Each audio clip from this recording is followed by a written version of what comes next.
Good evening, everyone, and welcome to tonight's episode of Hey Sister. Hey Sister, how you doing? Hey, sister, I am doing great. I was jamming on our new little theme music there, a little intro music. Well, we're testing a few things out. So if you are new to Hey Sister, welcome. We're so excited to have you. If you've been with us for a while, we want you to drop down in the comments, say hello. We want to know who's watching tonight. If you would, wherever you are, go ahead and share this broadcast with a friend. Let them know that we have this phenomenal panel of guests this evening, and we want to see you all in the comments. We want you to join the conversation in the comments because that's where all the action happens, down in the comments.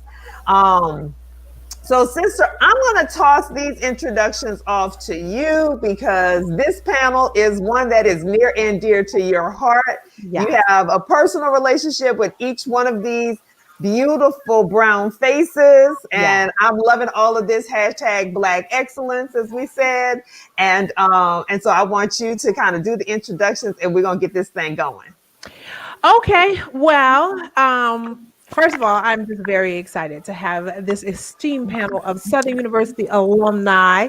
My sister is always talking about her fabulous Xavier Wrights on our show, and she said that I needed to get more Southernites, and so we deliver.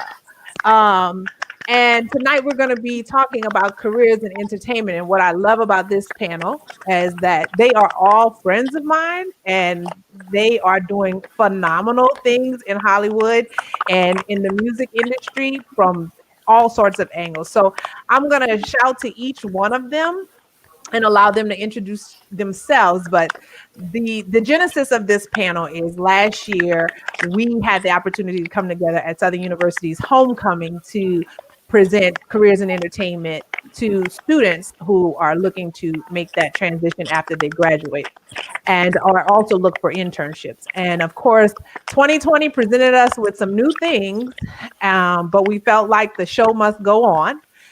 So that's why we're using this platform to talk about the careers in entertainment. So first, I'm gonna have to throw it to my line sister, Miss Davida Chanel, to introduce herself. Miss Davida.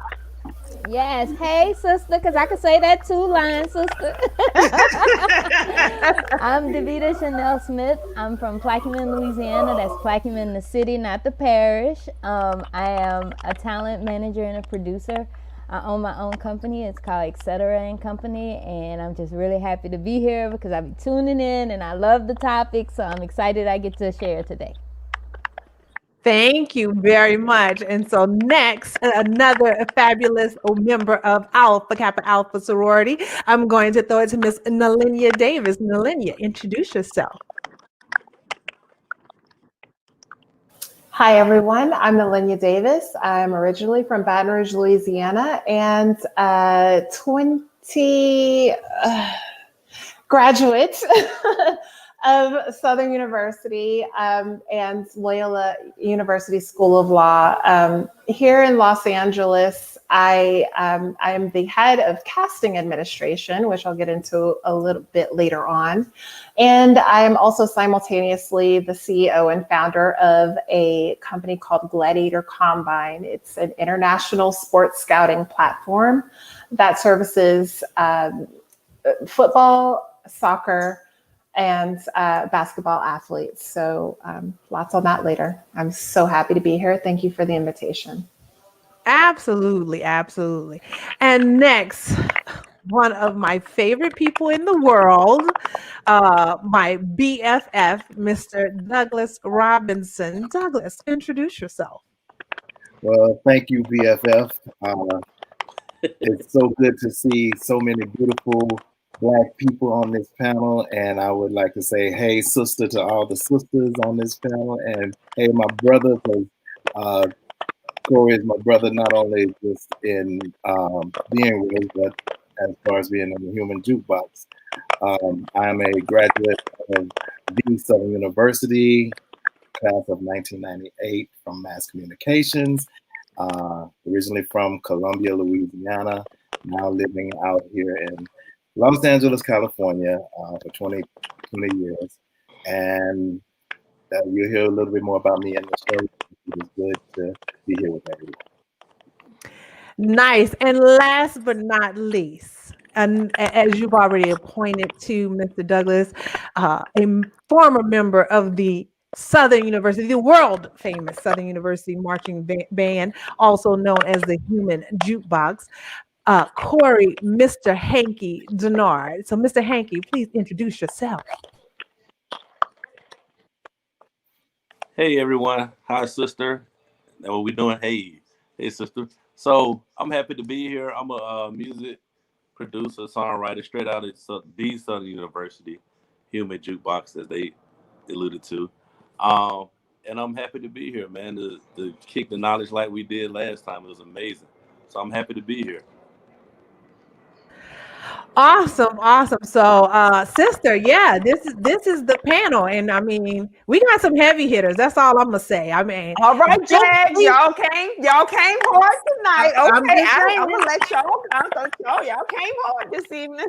Hey, I'm just saying, this is what we do. So, I'm gonna toss it back to you, sister. Well, we have some of our friends tuning in. Friend of the show who's always with us, Jody. Say hey, Jody. She gave each and every one of you a shout out. She's one of our sorority sisters, and I'm wearing my oh so pretty shirt tonight because we have there's some babies over the past 2 weekends who I know who have joined our illustrious sisterhood. Their public announcements haven't come out yet, so I'm not going to say anything, but I'm so very proud to represent for them. We have one of your fellow Jags. Erin is in the building. She says, hey, that's one of y'all's line sisters as well. Yes. And let's see. We have someone says, I need an agent. So we're going to talk about that. How about that? Let's get right to it, Lasagna. Let's just get right to it. Hop along, right? And Jessica says, I can tell this is about to be good. So yes, for sure. This is about to be good. We're so very excited. But y'all know in typical Hey Sister fashion, what we have to do, we have to start off with a couple of what? Hot topics. That's right. Listen, okay. The first hot topic this evening is the Not So Million Man MAGA March. How about that? Now, whether you watch any of the news footage this weekend, I can tell y'all I've been kind of newsed out because I've kind of just let it go the past couple of this past week, past few days. But there was a million, not so much, MAGA march in Washington to show support for the current White House resident. And I know, Doug, you were saying something about, we really don't give this a whole lot of energy, but folks are out here doing the most. What do you think about that? I tell you, the thing about it is the election is over, right? Like all the votes may still be being counted, but we know who the winner is. We know who the loser is. And as far as I'm concerned, if the shoe was on the other foot, they would be like, can we move on? So since the shoe is on this foot, we're going to be like, can we move on? And they're just going to have to get over it. You know what? I saw this tweet earlier today from Chelsea Clinton saying that people are outside her parents' home protesting, yelling, lock her up. Like, I was like, 2016 called and they... Wow. Really? Like, today. Y'all, come on. I don't know. What you think about that, Corey? I know you're like, is this like, are we like in Bizarro world? They just ghetto at this point. Like, it don't even make sense. Like, let it go, you lost. I mean, go home, we turned Georgia blue, so I mean, it's like the world is over with that. It's like it's time to, yeah. Crazy. Yes. You have another Jag in the building. She says, "What's up, fam?" That's our line sister as well. I just wanted to say this, sister. I saw a post. I'm not gonna get it right, but it was about the Powerball saying something about I didn't win, but I'm gonna go on ahead and sue because I decided that I'm the winner. And I just feel like when we hear stuff like that, it would be utterly ridiculous if somebody said that, but yet we are in this place and in this space. And so I just think it's very embarrassing. Like we've been embarrassed for 4 years dealing with this dude with the lack of complete sentences and stuff. It's like, come on, man. Just, I mean, you're gonna still be around till January 20th at least. Can you just go gracefully? But I guess there's nothing graceful about that fella. Nothing. Not at all. Well, you know what? One place that a lot of folks seem to be going is over to this social media site called, what'd you say, sister? They call it Parlor, but I said parlay because I said maybe it's French. Maybe it's, because parlay to talk in French, but I could be overthinking it. I think you're giving it a little bit too much credit. So it's supposed to be a site for, freedom of speech, non-biased talk, but I don't know. I have no interest in joining. Facebook is enough, and then they work my nerves on most days of the week. I don't know. What about you, Davida? What do you think about people migrating over to Parler or Parlay or Parlez-vous français? What's up? I like it. Y'all need to go ahead on and go on over there. That way I can enjoy my Facebook in peace. I don't have to dodge all your little silly comments. I just think it's so odd. They're just so odd to me. Everything they do, I have no way of even grasping it because these people are ignorant. And if they want to go get on their own little social, great, and take your ugly pictures with you, so I don't have to look at that foolishness either.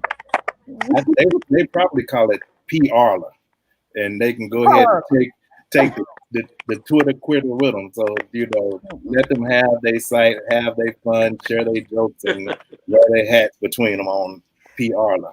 Well, one thing I read that shocked me was in order to get on it, to make sure it's not like one of us, you have to turn in your actual ID and you have to go through this process. It's a scam. These people are con artists. They're gonna take your info and do stuff with it. I just don't know who these people are. You have to do what now? You have to send in your ID and your vital information so that they can make sure it's you and it's not like me coming on and just see what they're doing. Yeah, because a lot of people were infiltrating. I'm sorry, a lot of people were infiltrating their groups on Facebook. So now they went over to Parler or Parlay or PR or whatever to make sure that they're in a safe environment. But it's like, aren't y'all the people who complain about government intervention and Big Brother is watching, but you're gonna hand over your ID to verify? And then what does your ID tell them? I'm a Trump supporter because I live in a certain state. I don't get it, but yeah, I'm with y'all. Let them. I think they want to check your vote. I think they want to check how you voted. Oh. No, honestly, I think this is brilliant. And I think that plot twist, if some ultra level person has created this thing to magnetize all of these MAGAs there, and they have you have to submit an ID, then there's a great deal of radicalized right-wing extremists on this site. And so once we get all of their verified information, I think that would be completely brilliant to hand over to the feds if there was some sort of civil unrest. The new feds. I like it. Yeah, interesting. Well, I think that it has definitely been, it is definitely some conservative folks who started it. But let's see where they go with it, because we all know that, as you said, this is about gathering your data and what they want to do with your data. So for people who don't like government intervention, don't like Big Brother, they don't like people to have their information, I just, again, where is the logic and the common sense in any of it? I have no idea. But they don't believe in science, so maybe they don't believe in artificial intelligence or data gathering either. Maybe not. But like one of my good friends said, if y'all want to go somewhere, there's a place for you. There's a wide open space somewhere, and y'all can have your flavorless food. You can have no music, because we don't want, don't take none of the culture with you. They're gonna take Kanye, and he's got to go with him. No comment. Sorry, Corey. I'm not gonna get you in trouble. Safe space, Oh safe no, I'm space for good. Corey. But the last thing I do want to bring up, this is a more serious topic, and Corey, you alluded to it. You know, you all turned Georgia blue, but the job's not done yet. So there's a Georgia Senate runoff. What do y'all think about the runoff, and what do you think the Democrat Warnock and Ossoff's actual chances in this runoff election? Because what we saw in these results is that there were House and Senate seats did not flip as people would have thought. So that's how we know ain't nobody rigged it. Because if you're gonna rig it, you're gonna rig it all the way, right? So I don't know. What do y'all think about this Georgia Senate runoff and what needs to be done between now and January? I think Corey should talk to that. What's going on right now is a lot of grassroots campaigns going on right now. They already started. They literally started the minute they found out it was going to be a runoff. So the people, the organizations, there are a lot of organizations here that mobilize a lot of the voters here and rest of the people. They've 10 steps ahead. So we go vote and do what we do, and after party we'll be at the shoe show. Well, I think I have no comment on that one. I'm going to let somebody else take that. No, I was going to say, I think somebody, there was a post of, some of the players from the Atlanta Dream who they had on shirts to support Warnock. So I think it speaks volumes about the owner of the Dream not even being supported by her own employees. So. Mm-hmm. But she got a lot of money, and let's not forget how they sold all those stocks after coronavirus was first. When they decided to start believing. Both she and David Perdue, both of them. Yeah, absolutely. Right. So let's not forget that, folks. Isn't the runoff election is January 5th, right? Right, on the 5th. Okay. All right, folks. So if you're out in Georgia and you're watching us, you know what you need to do. You need to get out there and you need to get some vote, folks. Make sure if there's a registration deadline they need to meet, if they happen to have not voted in the presidential, make sure they get that taken care of. And let's make sure that we really finish the job of flipping Georgia blue. And I'm sure they'll take your donations too if you got some money. So we got a comment here from Jessica. She said, how I'm addressing foolishness from now on. They're just ghetto at this point. So she loves that. Let's see. Alicia Jones says beautiful Southern night. So hey, Alicia Jones is tuning in as well. And I'm thoroughly entertained by it all. And someone said, crazy, right? Yes, it's a whole lot of craziness going on. But we are done with those hot topics, and we thank you for joining us in that conversation. But we're going to jump in.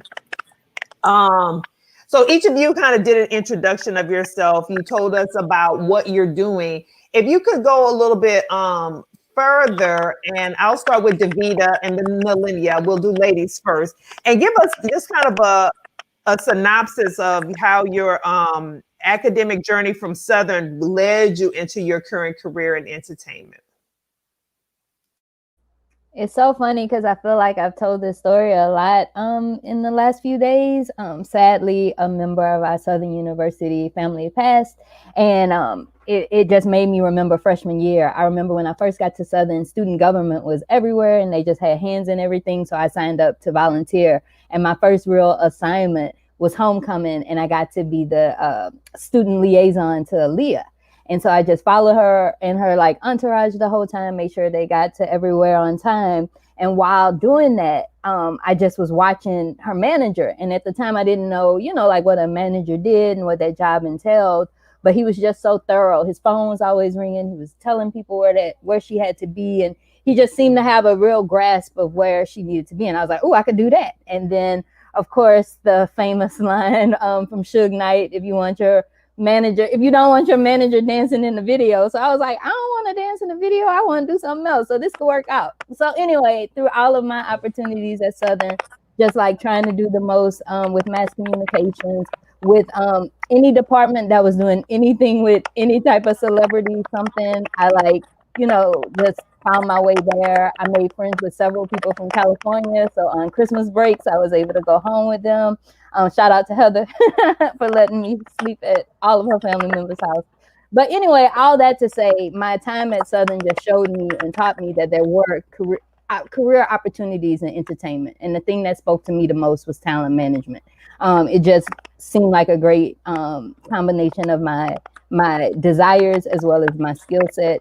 And that's what I've been doing since I graduated. My first big break in Hollywood, again, came through the Southern University Alumni Connection. I worked at a restaurant in LA when I first got here, trying to get my big break, and nothing was happening. And one day this girl came in and the manager was like, she just graduated from Southern, maybe she can help you. And she did. She was working for an A-list talent manager at the time, and she told me she'd look out for me when they needed an assistant, and she did. She came through, and that was my first job, and that led to everything that led to me being here now. I hope that answered.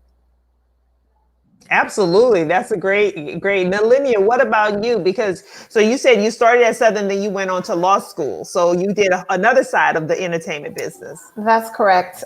So I was born and raised in Baton Rouge, Louisiana. I'm a third generation Southernite. So both of my parents graduated from Southern. My mother's side of the family graduated from Southern. And it kind of wasn't really a choice for me as to where I would go to college because, Southern, it was always the understood choice. So from there, I changed my major about 4 times, never really knew what I wanted to do with my life. Ended up with a double major in political science and Spanish, realized I didn't want to teach anything and I didn't want to run for office. People kept saying, oh, you speak well, you write well, why don't you try law school? And so I thought, okay, great, law school. It's 3 years. I can figure out what I want to do there. And then even if I don't figure it out, I'll have, a degree that I can do something with and make a decent living from. And so my sister at the time, my older sister, lived in Los Angeles.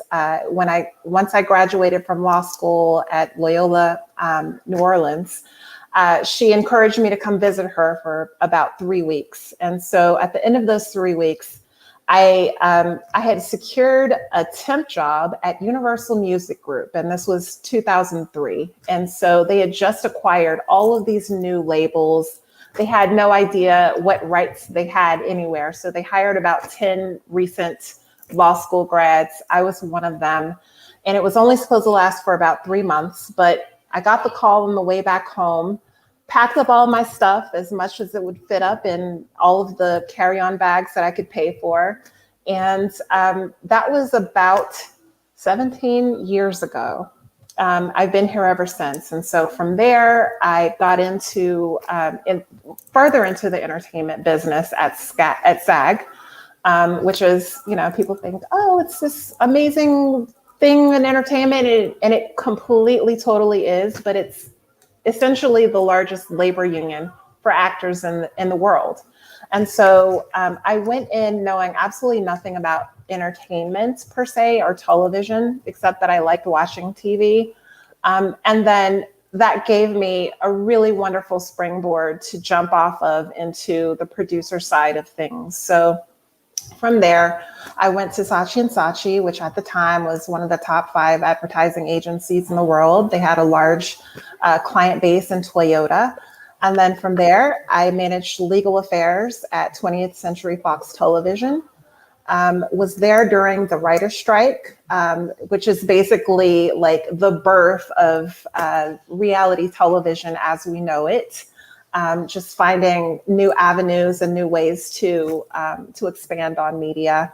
And then from there, I went to Disneyland and flexed some labor relations muscles. There were about 33 labor unions, 26,000 employees, and 16 collective bargaining agreements. And so from my entertainment labor specialization at SAG, I was able to parlay that into a more traditional labor experience. I spent about 5 years there. And in that time, I serviced almost all of the lines of business that were operating at Disneyland. exited that situation over to USC for a quick sidestep from entertainment for about 3 years. And then I landed at Paramount Studios, television studios, which is where I am now. And so I'm the head of a department called Casting Administration. And essentially what that means is, imagine if business and legal affairs, labor relations, and contract administration had a baby only for actors' issues. And every show that we do, we negotiate and paper all of the agreements for all of the non-series regular actors that appear in all of our shows at Paramount. So it's been a wonderful journey thus far, and I'm super excited to share anything that I can with anyone who wants to know. That's fantastic. And so we have a lot of questions here. So I'm going to move down to the next one and ask to our two gentlemen on the panel. And then I'm going to toss it to Christina to ask the next questions after that. But so Corey and Doug, so why Southern University, right? You know, as you notice, Doug has already had his wardrobe change. He's repping, and he might have another one. And he has his human jukebox, you know, license plate in the background, just to let y'all know, in case you didn't. But yeah, so tell us, why Southern for you? Well, I got to say, I love Southern University. And we all share that same degree or level of love and affinity for our alma mater.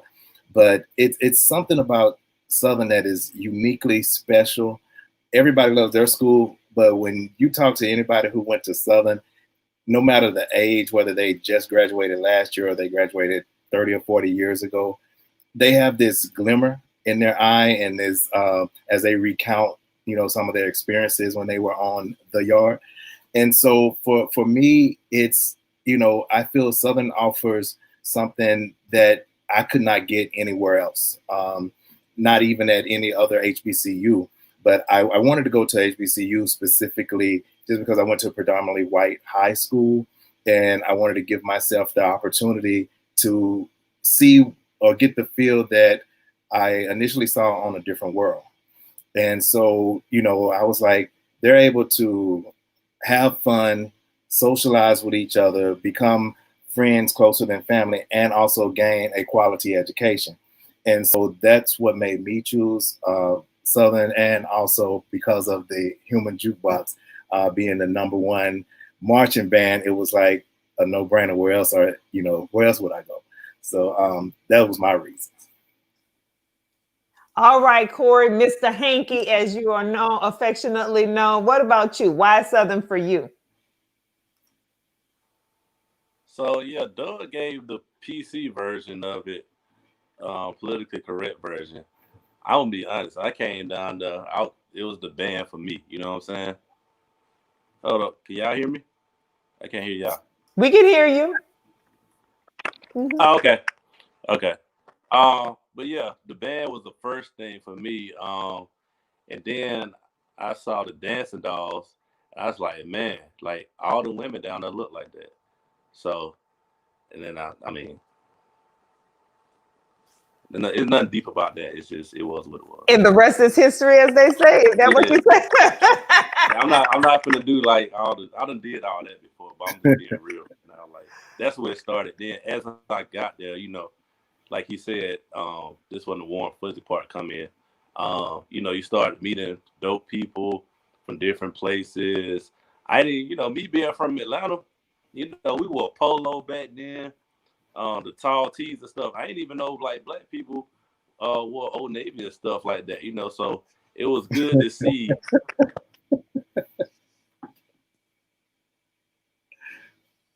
Oh, you froze on us.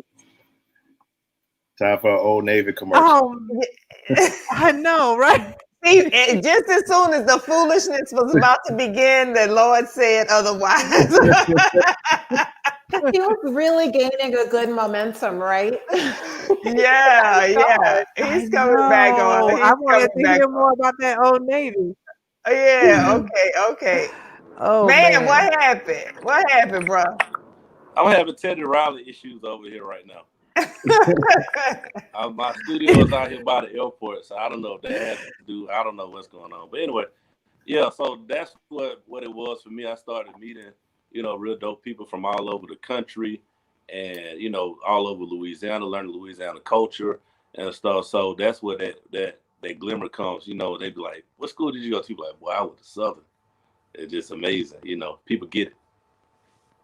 Oh, that's phenomenal. Well, sister, I'm gonna toss it to you to ask the next question. And for those of you who are tuning in and watching, if you went to Southern, why don't you drop in the comments why you chose Southern? We want to hear from you and know why you chose Southern. And if you have any questions for our guests, put it in there as well. So, sister, I'm gonna toss it to you. So I'm gonna ask a question that just came to me after I was listening to Nalinya speak, because I too have had just a very interesting career journey, if you will. And so I'm listening to Davida and Corey, who are their own bosses, and then Nalinya and Douglas, who are bosses in their own right. So I just want to ask, how do you know your worth, and how have you articulated your worth in the workplace? Sorry, anybody can take that one. Okay. I recently had an interview with a company that will remain nameless. And they actually asked me to come up with the figure that, the salary that I wanted. And so they asked, well, why do you think that you command such a salary? And I said, well, I'm glad you asked. We've been in the industry, and our counterparts, sometimes they've worked as hard as we have to get to where they've gotten, and sometimes not so much. Sometimes they bring experience that isn't necessarily dictated by the job, that enhances their worth to the company. And so when you say that, and you top it off with the whole thing of, I actually did not apply for this job, you guys came to me. I think that does a lot to help the answer to that question. So that's my answer to that. I would say for me, it's two different things: is how much companies or how hard companies try to steal you, and how much your company tries to keep you. And sometimes it's a dollar amount that can be placed on that, but it's also the amount of the level of success that you've attained, because they allow you to have authority and responsibility, and they give you areas, they put you in charge over areas that normally you would look at our counterparts, somebody that doesn't look like you, doesn't talk like you, to be in charge of certain things. But when a company says that we have trust and we have faith in you to not only just get the job done but do it well, then those type of things, like I said, you take into your value and how important you are to them.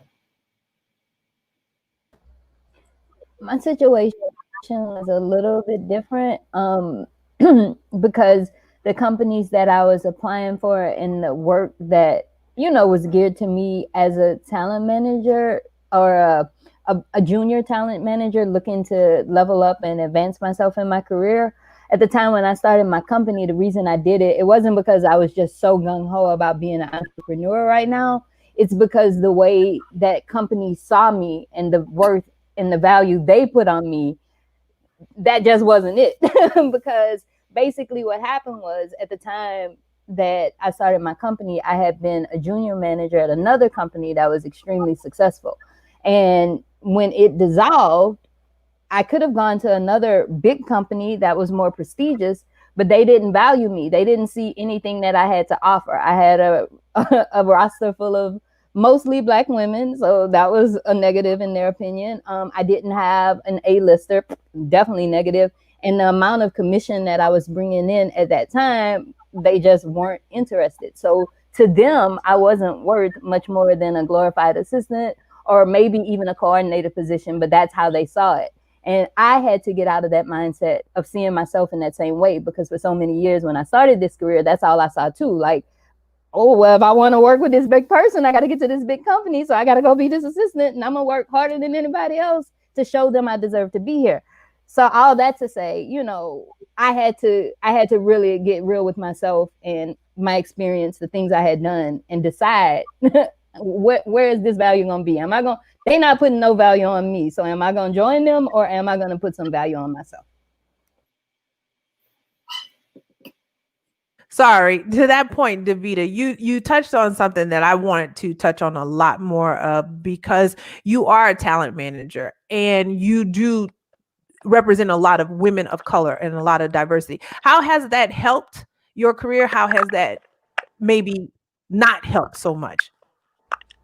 Okay, in the ways that it has helped my career, my biggest successes have been either directly at the hands of a Black woman or on behalf of a Black woman. For instance, the only reason my company is able to exist is because a namey Black actress decided to bet on me.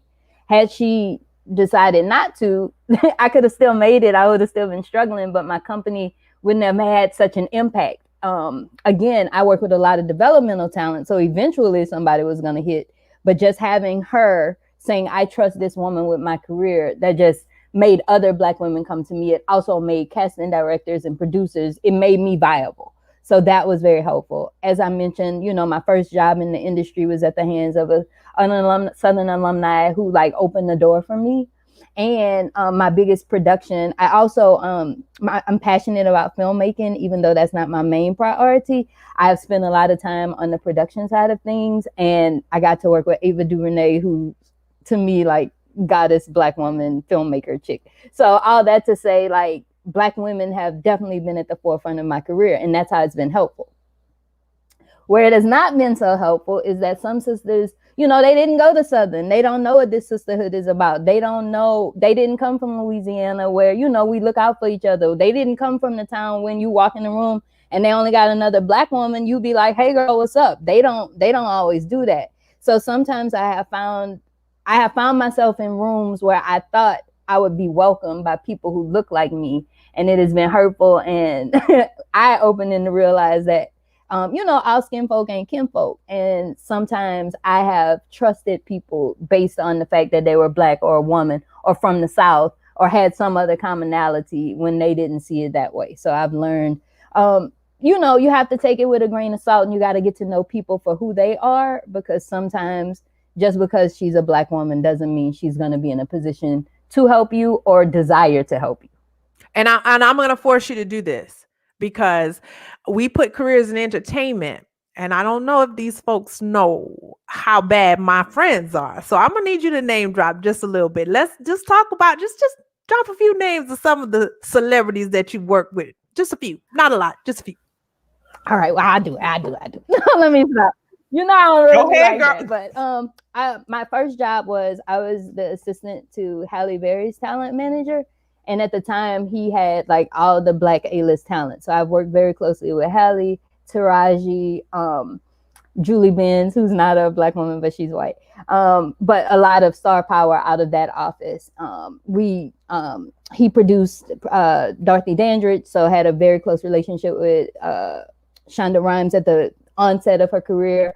Kerry Washington at a time they were developing some projects. So a lot of Black women there. Then I went on to Brillstein and worked in the literary department. And there I assisted David Talbot on a lot of development of his projects. I worked for Benny Medina, who of course is the star power behind J-Lo, not to mention Usher and Mariah Carey's comeback. So yeah, I've worked with quite a few people. Right now on my roster, I love my clients. Like I said, a Black woman trusted me. That woman was Annie Alonzo. She was most recently on Chicago Fire. I now am so proud, and like one of my biggest accomplishments is I want my business to be also a bridge from Louisiana to LA, because that's what, you know, we all are on. And right now, a client of mine is having a big moment because she's a woman from New Orleans, Natasha Mark. and she's now co-starring on Ethan Hawke's The Good Lord Bird, amongst other things. So I see I'm at the point now where things are starting to materialize, and it's showing me like the vision that I had for myself is becoming clear. And Chrissy, as you know, like you were there at the beginning, it was definitely not glamorous at any point. I haven't gotten to that level of it yet. Mine has definitely been more to get the coffee, go make sure the clothes are where they're supposed to be. But, you know, all of that has just been so exciting because, again, I'm from Plaquemine, the city, not the parish. And these are things I dreamed of. And, like, just the fact I know these people, I've read for these people, and they know me. More importantly, they know me, and they know what I'm about. It just feels good. Yeah, you're there. You know, everybody else is catching up, but you already there, sis. So, you know, Mr. Hanky, I wanted to get him in here, but I'm gonna just throw it to Douglas now and ask him if he can tell us a little bit about his role in standards and practices, because a lot of people, they know it once you explain it, but they don't know what it's about. So, tell us about standards and practices. Okay, thank you. Most times when people hear about standards and practices, they would initially think, oh, you're the button person, you're the censor, you're the person that keeps cursing and naked body parts off of television. And it actually does encompass all of that. Our department has been around since the evolution of television, but it got really popular back after a certain situation happened at a Super Bowl where a favorite artist of mine had a wardrobe malfunction. That's my story, and I'm sticking to it. But what we do, we serve the capacity for the network to protect the network from being fined by the FCC. And for language, offensive language, you know, they have those dirty words that you can't say on television, and also any excessive violence or any nudity. Now, prior to Janet Jackson, the fine was $30,000 per station in the United States. And so if you were to add up all of the stations that we had at the time, the fine would be about $6.2 million. Well, after Janet's mishap, Congress increased the fine tenfold. So it went from being $30,000 per infraction to $300,000. So now the fine ends up being $62 million if one boob, if, you know, one butt cheek or whatever, and somebody complains about it and the FCC chooses to levy that fine. So for live programming, we are actually on the button to sometimes for certain shows, there's a 10-second delay, 15 seconds. Certain shows for us, we use 30-second delay, or we even go to a minute for one Big Brother. We do scripted programs to read the script before they actually shoot it, to make sure that we don't have any references to any race or religion that could be offensive, to look at the content, just because you don't want to run any of your viewers away to other networks. So you want to make your show real and show it, you know, highlight the truthfulness in television, but you don't want to put any content out there that's going to, you know, piss anybody off, basically. For reality programs, like Nalinya alluded to, and Nalinya, I forgot to say, I guess I could say, hey, sister to you, because now we are under the same umbrella, being that both CBS and Paramount is owned by Viacom. So yes, we're together as one. With game shows, we yes, we're on there to make sure that any of the contestants are all the rules are followed, so there's no cheating or anything like that going on. So we do a gamut of responsibilities for our position. It's never a dull moment, because you always have producers that always want to push the envelope, especially I don't know if you guys saw Dave Chappelle's opening on Saturday Night Live, in which it was some content on that particular show that I know probably had the program practices or the standards and practices execs over at NBC cringing and really nervous, because some language, that you wouldn't normally expect to get out on television, was said in his monologue. But Lauren Michaels, the exec producer, probably gave the thumbs up, or either Dave said, look, don't drop it. They made whatever they did, they made the decision to air it as it did. And so those are the conversations that we have in our department. And that's program practices in a nutshell. And I'm glad you brought that up, because I was going to ask that question, because I was like, well, who was on the button that day? Because ain't nothing was like beeped out. We have Jody said, oh, Doug, I can't imagine being the button person, especially with some folks. We had another question, another comment here that said, geez, these are some expensive body parts and words. And then I think this question was for you, Davida. Who would you have, and then she corrected it, who would you like to work with that you haven't worked with yet? Okay, so I'll just say it, Beyonce. Because she's Beyonce. That's about it. All right. That sounds good. Well, I'm going to ask another question for of you, Nalinya. I'm coming to you next. It says, not only are you an executive director, casting administration for Paramount, but you are also founder and CEO of Gladiator Combine. Tell us more about that venture and how you were able to combine your love for sports and technology. Great question. Thank you so much. So when I was at Southern, I was a volleyball player. I was reasonably good at it. I was nationally ranked in 98. I led all of Division I NCAA and service aces. And my recruiting process was not exactly as I would have hoped. And so I took the opportunity to create something that 16-year-old Nalinya would have benefited from. And it's kind of been my life's mission at this point to make this easier for other young athletes, just to navigate the high school to college and the high school to international process, and the college to international sports process. I believe that there are a multitude of opportunities there for athletes, whether they know it or not. Like, for instance, does anyone know you could make $30,000 a month playing basketball in Mexico? Like, who knew that?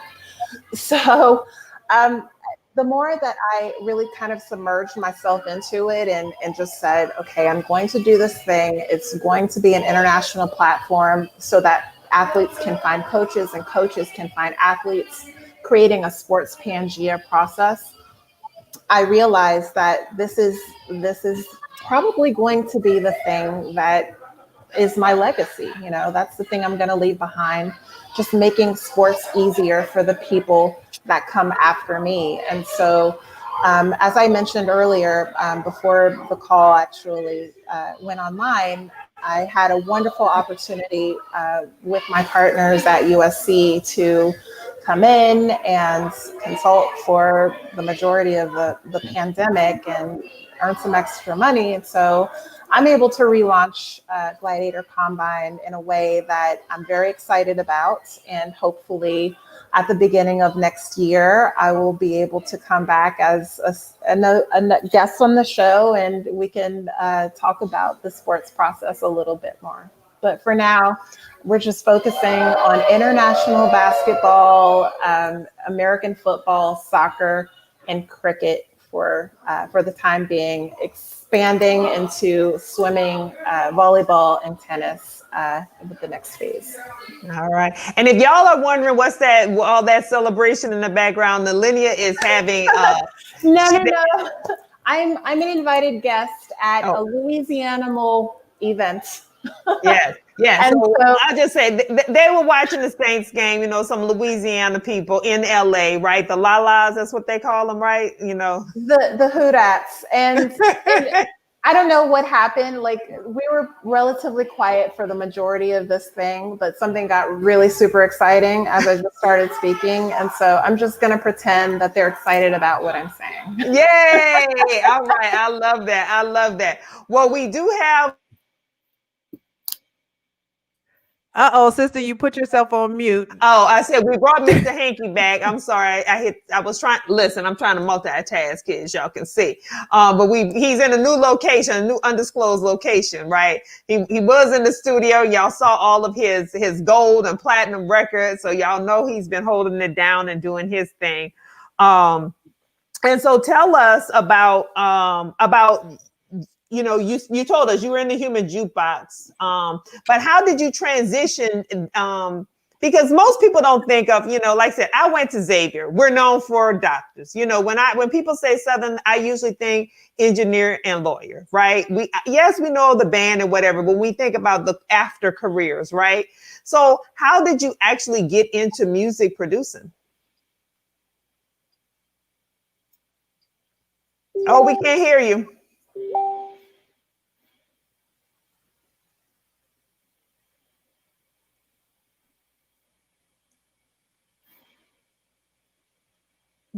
Nope. Okay. We'll come on back to that one, sister. I'm gonna toss it to you to ask the next question. Well, I wanted to give Douglas some shine also because, he talked about standards and practices, but I want him to also name drop just a little bit. Tell us some of the shows that you've worked on. Yes. I want the world to know. Yes, we can hear you. So let me let Doug name drop a little bit, and then I'm coming to you, Mr. Hanky, so you can name drop. So I tell you what, while Hanky's mic is working, let's go to him first. And let's get that out there. Don't play with it over here. It's dangerous over here. So basically how I got started in producing while I was at Southern, I was in the band, of course. Then I started working in the SGA as what was I like the chief of staff. Yeah, that's what I was doing. And during that time, I started DJing like campus events and stuff. So me being born and raised here in Atlanta, a lot of the people I grew up with had become, like up and coming artists, such as, Yin Yang Twins, Gucci Man, since I've known since second grade. The list goes on. So at that time, I was making beats in my room, making songs. We were just freestyling. And I came home one weekend and I linked with the twins, and they was like, we working on our album. It's kind of outside the label, but they paid me for it. And I didn't even know you got paid to do it. I was just doing it because, that's what we did in White Hall. Shout out to everybody in White Hall. Is that even open? But anyway, basically that's what happened. And I just started, navigating my way through the business, linking up with people like Doug, Craig Bayless, a couple of people, Southern Nights and stuff. And that was it, just kind of finding my way through it. And that's how it happened. Oh, so you're the one I have to thank for them biting all the Louisiana beats, right? I wouldn't necessarily say that. I'm just saying, I know y'all, they like to say they have their own sound in Atlanta, but I mean, it all sounds like a bounce beat to me. But I'm just gonna let that sit right there. I mean, we have a myriad of artists. Okay? So we got it all covered, okay? You feel me? It's all love. Hey, again, one thing my sister and we always talk about is just because we love music. My son is really into music, but really knowing the history, right? And kind of getting into the origin story. And I know, having been in the human jukebox, because you all play a wide, eclectic variety of music. Like, you have to know it all, from classical to funk to hip hop, right? You got to be able to be well versed in it all. And I love that. That's what music history is all about, but it also shows how deep our culture is. Yeah, there you go. Yeah. Well, come on, Hanky. Let the people know what He you did. produce. He dropped some names. we doing He that. just said the Yin Yang Twins. Listen, He Mr. said Hanky, Gucci Mane, but come on, bro. Tell us all. Tell it Mr. all. Hanky is up here now. That was at the beginning. All right. So what had happened was, like I said, once I leaving Southern, I immediately started working with Yin Yang. Then a little bit after that, we found this dope rapper out of Shreveport by the name of Hurricane Chris. And then after that, it was this little skinny kid from Batesville, Mississippi, by the name of DeAndre Way, also known as Soldier Boy. So you talking about within about a 6-7 month period of just coming out working with, you go from making beats in Whitehall and your band shorts to working with, the new up and coming talent. So right around that time, Young Jeezy started popping as an artist. Then I started working with Young Jeezy, Gucci Mane, and I started developing this group called Travis Porter. Then after that, VIC, we came with the Wobble song, the big line dance everybody does. It's just, then from there, you got this song called Walk Around the Club, Bump Everybody with this group out of Dallas. I did that one as well. A lot of stuff with Lil Wayne, Yo Gotti, any rapper that's out right now. A lot of R&B artists. What's all in there? It's a whole bunch of plaques in there. There's a lot of stuff I forgot about. But then I had this song called California, which used a Frankie Beverly and Maze sample. They're still playing that to this day. Shout out to Young Dolph, T.I., everybody that's on the record. Luke Nasty on the way. That's another platinum record. And most recently, right before COVID hit, I did this song called Living My Best Life with this comedian / singer named Lil Duval. That went, I think it's already platinum. I don't know what it is now, but I haven't checked. With Duval, Snoop Dogg, and Ball Greasy. And I got a whole bunch of stuff coming now. COVID's going on, so a lot of artists aren't really putting out music, but we gonna keep it going. I'm just happy to have an internet connection right now keep it real with you. Well, I needed the people to know because I knew that you had a lot to offer and a lot behind that Mr. Hanky beat.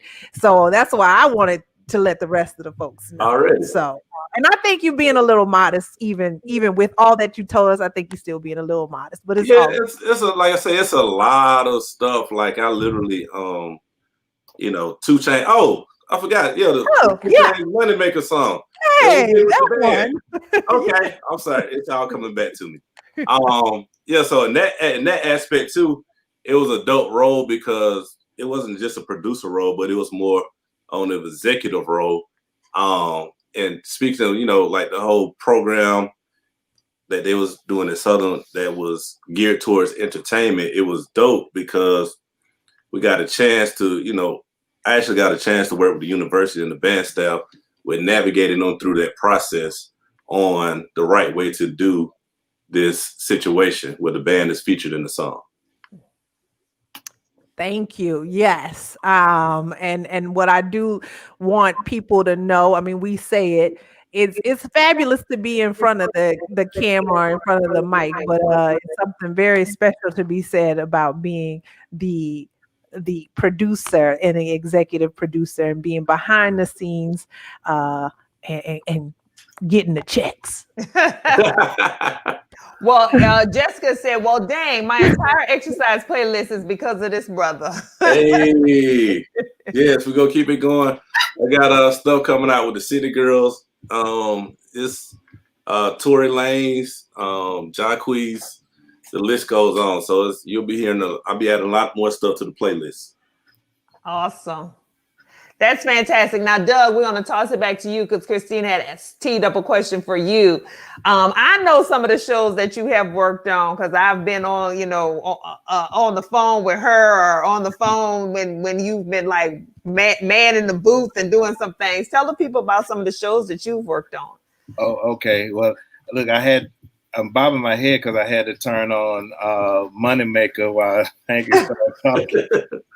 But some of the shows, like when I first got out here, one that really just was kind of like a dream come true, and you're gonna laugh when you hear this because for me it was because I grew up watching this particular show with my grandmother, and so to me Bob Barker was like the highlight of me moving to LA, and subsequent over the years since then I've been in meetings with even other high profile stars. Even he's a game show host, but just because it was somebody that sat in the picture box or in the television as I was watching with my grandmother, it was like, oh, I've met somebody larger than life. But some of the shows that I've worked with over the years would be I had the #1 comedy, which was Big Bang Theory, and that was one of my favorite shows. So I worked on it for about 10 years, from season 2 to it ended in season 12. Currently, my drama is NCIS and also NCIS LA, which has LL Cool J on it. One of the shows, I guess this is kind of name dropping, but I do the Grammys. And so in doing that particular show, you have to sometimes meet with the talent. I made a mistake one year. I was walking out of the restroom and bumped into Prince as I was exiting the restroom. And so that probably is one of my greatest highlights, but being a guy my size and bumping into a guy Prince size probably could have almost killed him if we but it was good to work at a show that I've talked to some of the rap artists just to tell them, hey, you guys don't want us to put a hole in your song, so can we get you to do a clean version? And the funny thing about it is when they see that it's a brother working in that position, and I kind of make it be like, hey, do this for me, like let's get this together. Oftentimes they will try their best. Sometimes you get caught up in the heat of the moment as you're performing, and as bad as you don't want to say it, it's just gonna come out. But I have probably talked to a lot of the artists that Hanky named. I don't think I've had a conversation with Kanye personally, but with his management. With other comedies and dramas that I've done, let's see. Well, Wayne Brady, we're gonna Let's Make a Deal.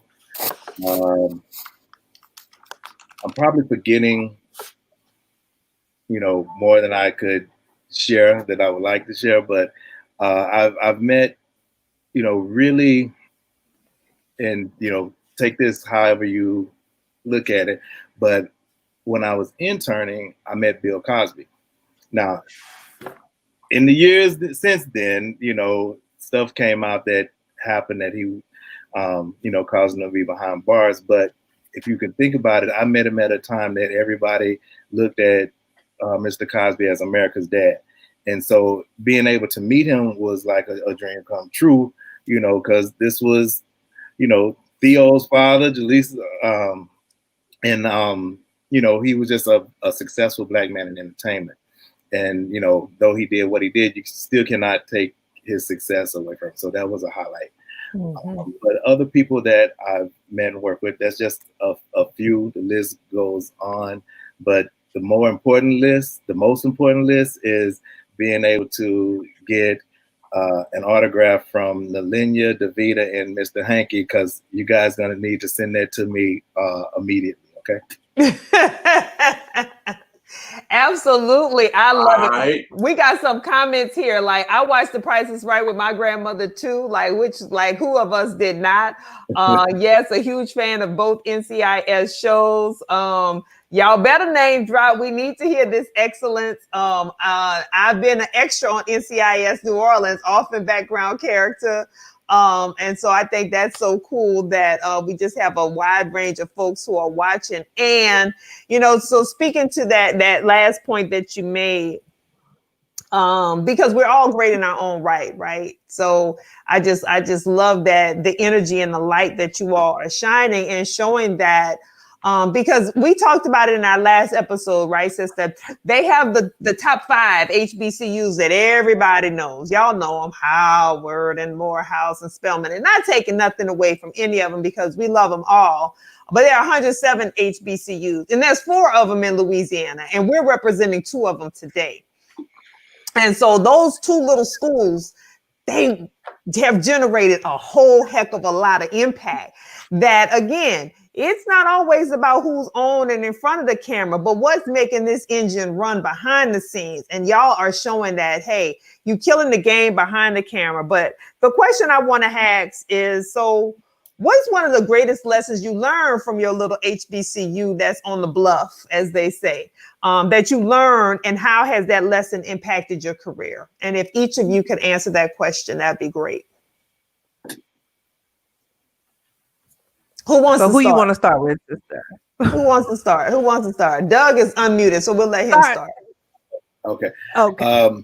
You know, being in the Southern University marching band, we had a band director who not only taught us about being excellent at what you do, but he gave us little nuggets that we could carry on through life. Like, you know, to be on time is to be late, to be early is to be on time. And, you know, we all have heard this from somebody over the course of our growing up, but you can't be as good as, you have to be better than.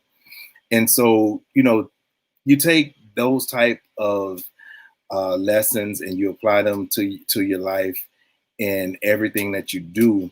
And knowing that we are out here competing, not only just to represent our alma mater, but to, you kind of feel like you're representing your family, your community, and you want to get out there. So like, you can't, you know, half step, you can't BS around when you know that people are already gonna look at you. If you turn in A quality work, they already want to give you a C, you know, just because of who's doing it.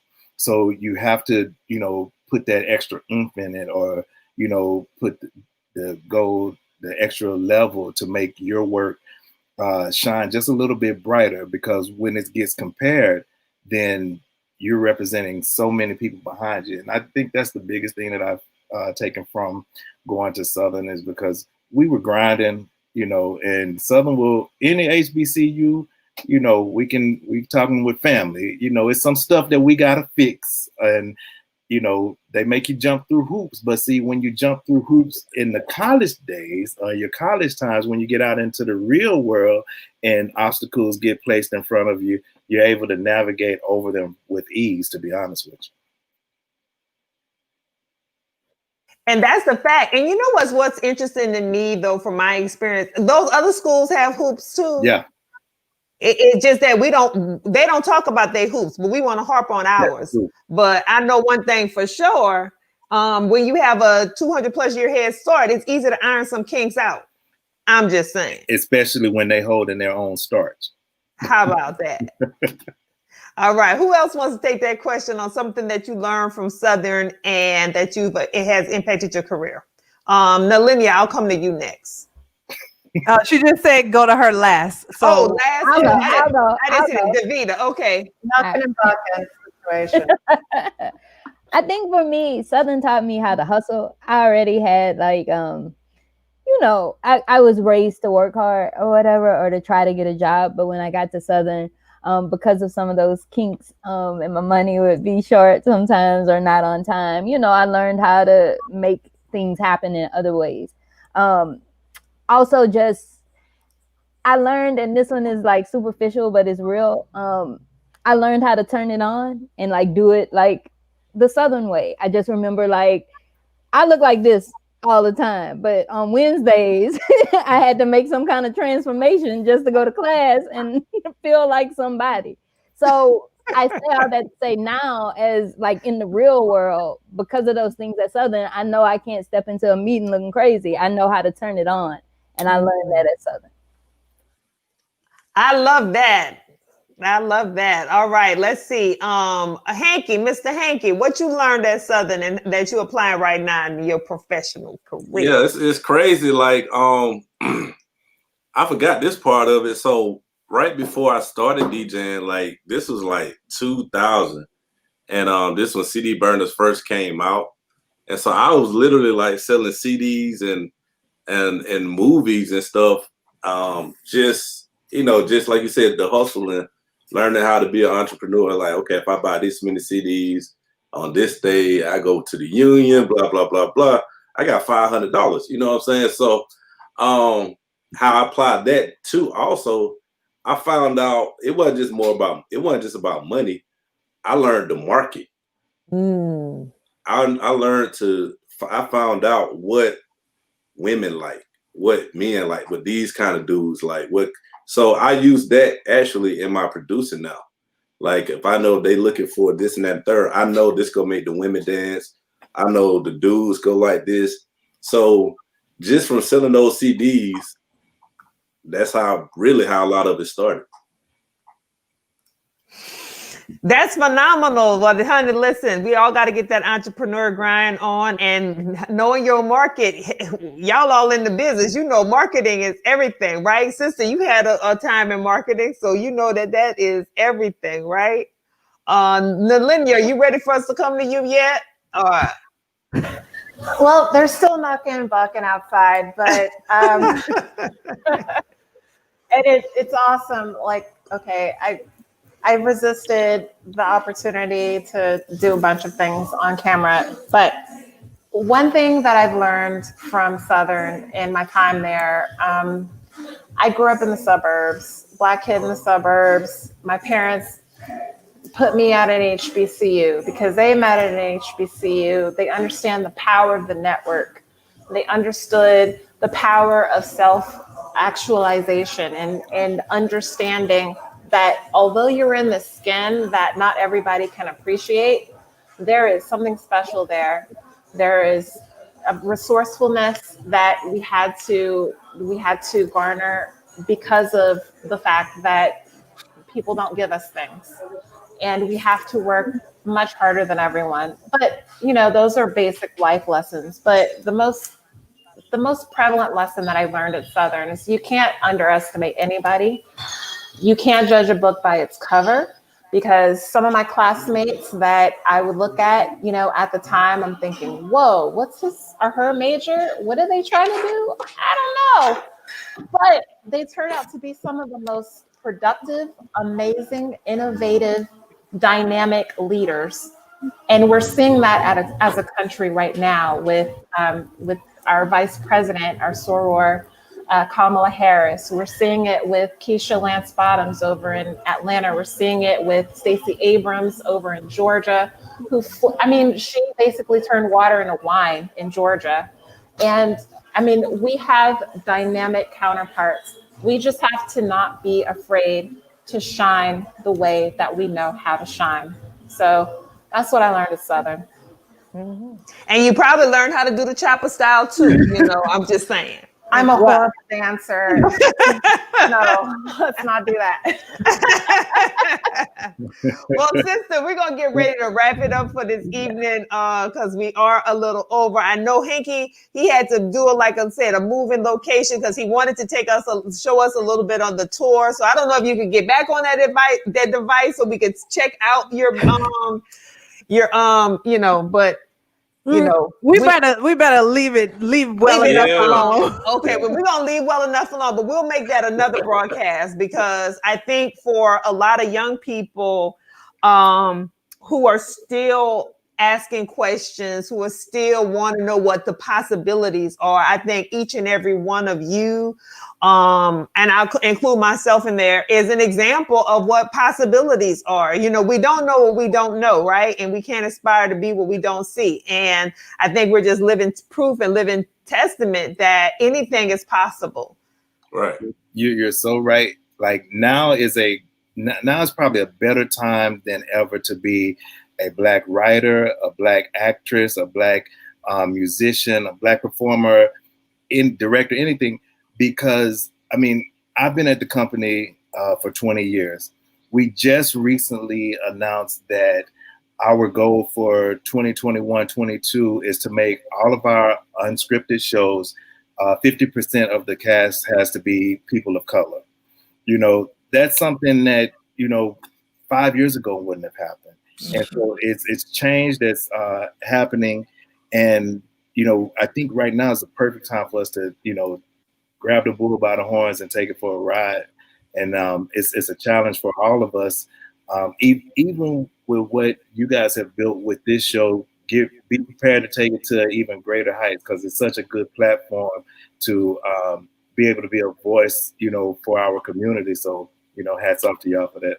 Well, thank you. We appreciate that. Just like you had to go hustle for them and go to the financial aid office. It's the same hustle, right? Yeah. I think Davida, Nalinya, you want to say something too? Oh, Davida. Okay. I got something.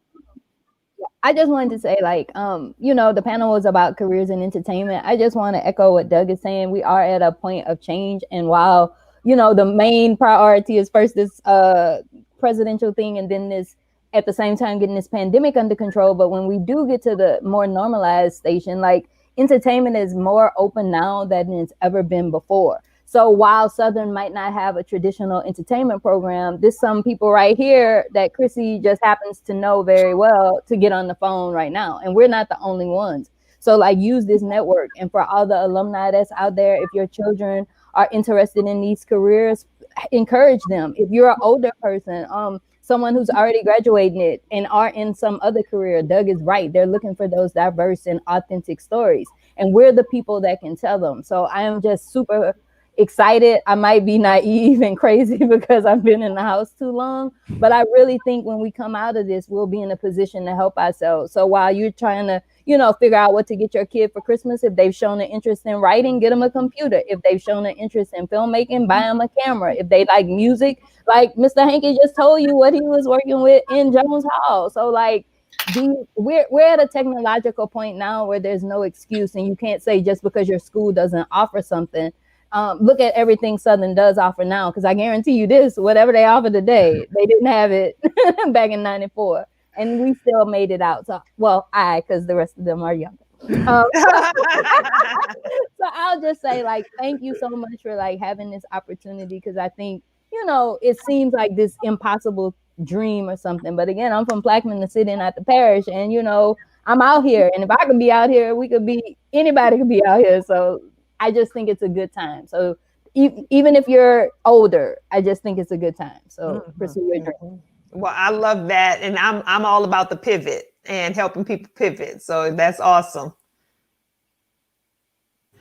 And can I add one thing? I think I did have something to say. So with entertainment, a lot of people think, okay, well, I don't really want to be an actor, or I don't want to be, one of those things that everybody knows, or writer, or whatever it is.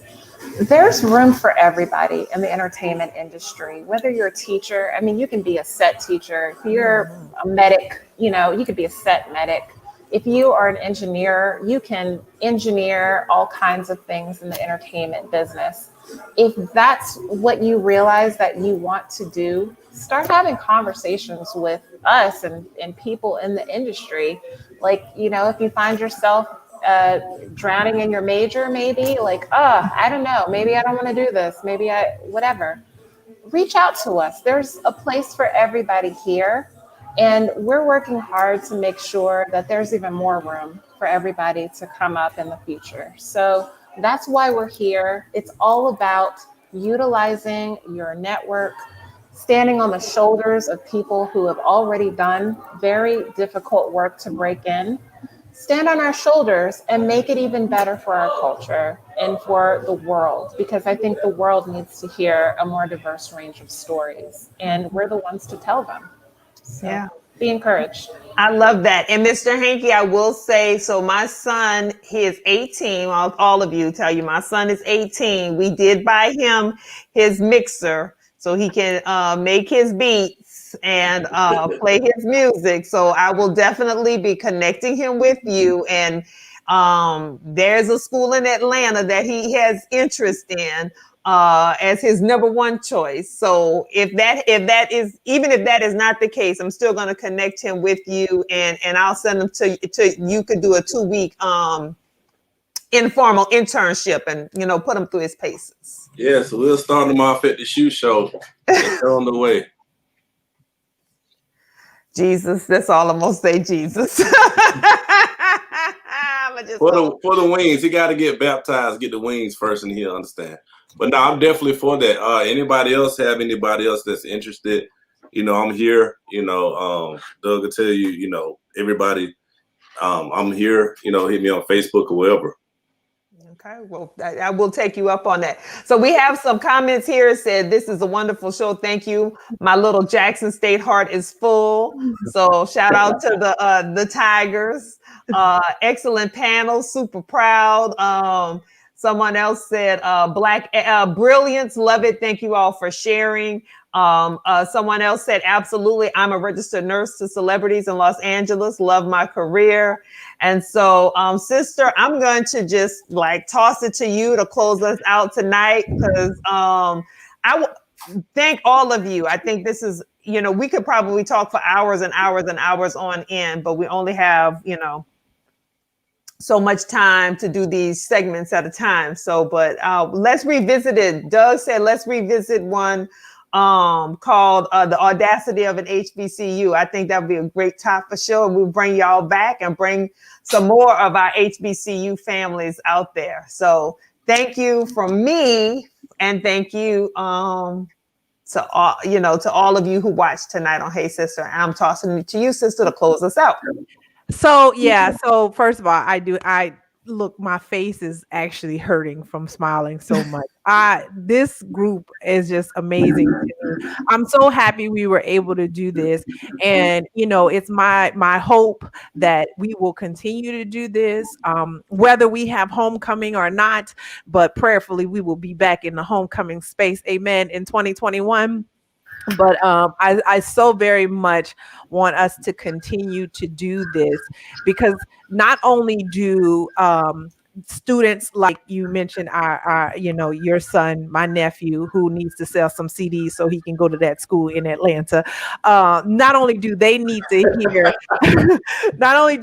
hear, these stories, but everybody has to know that excellence is coming out of HBCUs. And for those who are just catching on, they think it's a fluke because of Kamala Harris. That ain't a fluke. That's every day. We ain't new to this. We true to this. Exactly.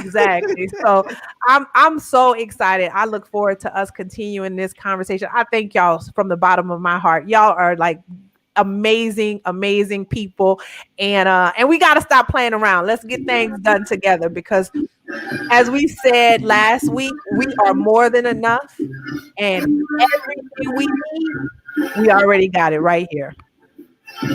So thank y'all. Oh, Douglas is playing.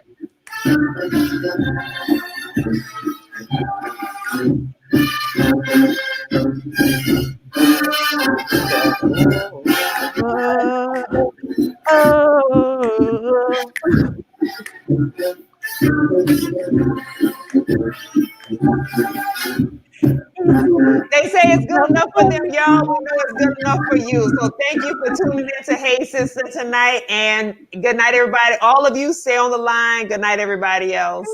Bye, everybody. Thank you. You can pump up the music.